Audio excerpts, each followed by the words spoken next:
There are now ample statistics to show that flipped classroom methods that for their self-paced materials use notes and textbooks can already provide superior grades for the top-end students, for the mid-tier students, and for the low-tier students. They also provide better passing rates for minorities. They also provide better attendance, better student responses, better conceptual development, better improvement of knowledge across a course, and better grades in subsequent courses.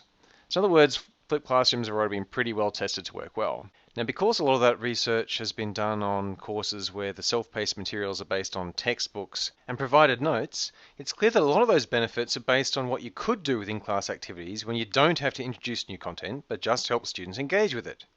However, we're still going to take a few minutes to look at what's known about making that self-paced learning efficient and effective. First of all, it turns out that we need the textbooks and the provided notes. Written material is typically the best way to present the most detail, and it's also the fastest way to skim to find a particular discussion of a specific topic, and it's often preferred by non-native speakers or students with other accessibility issues, and so it's essential to have these resources available for a course. On the downside, reading a textbook can often seem very impersonal, and that ultimately leads to a loss of student engagement. There are some things that are just naturally more engaging live, like inspirational discussion or demonstrations or movies and dynamic models, that kind of thing. One final problem with just using textbooks and provided notes is that it's very hard to embody uncodified knowledge in them. So it's much easier to model problem solving and your general approach to things live than it is in written form. And so if we want to do all these things live, then in a self-paced learning setting, what that really means is we want to do it using videos. And of course, the absolute cheapest way to do something like that is to simply record your current lectures or classes. And if you've ever actually given this a go, if you've ever recorded yourself giving a lecture or a class and then watched it again afterwards, then you might understand why we do not recommend this method. Watching or listening to those recordings afterwards is typically very torturous, and not just because you see all those minor mistakes that you made, because while they might bother you, they won't bother the students, but mainly because it's just incredibly slow. The information density is really, really low, and it drags on and on. And there's also typically a lot of repetition and filler precisely because you're trying to hold the attention of a range of people for a long time. So in other words, when you're giving live lectures or classes, you're optimizing your delivery for constraints that you don't have when you're actually delivering those videos online. In a real live lecture, students can't pause you and go get a snack or answer the phone. In a real live lecture, students have to turn up whenever the lecture is. They can't turn up when they're feeling awake and ready to learn something. In a real live lecture, if people are finding that it's going too slow, they can't just increase the speed of delivery.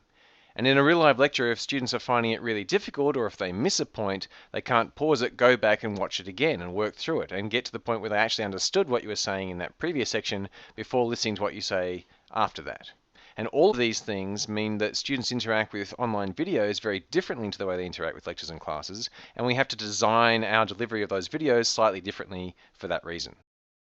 So of course, the first key point is that the information density has to be very high. Don't leave large gaps, try to resist the temptation to repeat things too much, and if you have to write things down or do a demonstration, then cut out all the cruft and make it happen as fast as possible.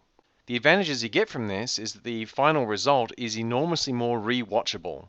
When you watch it the first time, going slow doesn't hurt too much, but if you're going to re-watch a section of some video, then having high information density is critical to have that experience be tolerable.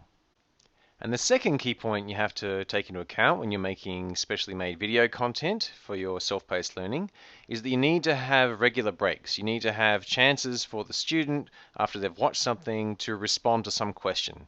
And so what you do is you have regularly spaced short videos interspersed with questions. And of course, regularly asking students questions is standard best practice for live lectures and classes as well. But in this case, you're actually getting to ask every single student a question every single time. So between every video and the next video, you get every student to respond and make sure that they're really following what you're up to. Now, the last few years have really seen the advent of MOOCs, the massive open online courses that deliver all of their content online and they have no in-class activities whatsoever. Now, of course, because they're hamstrung that way, they've had to do a lot of research to find out exactly how to make this work. But one of their advantages is they have literally hundreds of thousands of students that they can do randomly controlled A/B testing on. And so they can tell what kinds of videos produce superior engagement. And the answer to that is the videos ought to be between 4 and 9 minutes long, with a sweet spot around about 5 to 6 minutes. And that's all you absolutely need. All you really need is high information density, short videos with questions in between. If you want to go for all the points, then you should have some talking head, preferably in a collegial environment, and some talking over slides, but not at the same time. So not a little box with your head talking while you write over a slide, but one or the other, so that they don't distract from each other. And finally, the talking over slides ideally should be handwritten, although of course there's a very small effect there. And so you should follow your own style, whatever feels most appropriate to you and your material.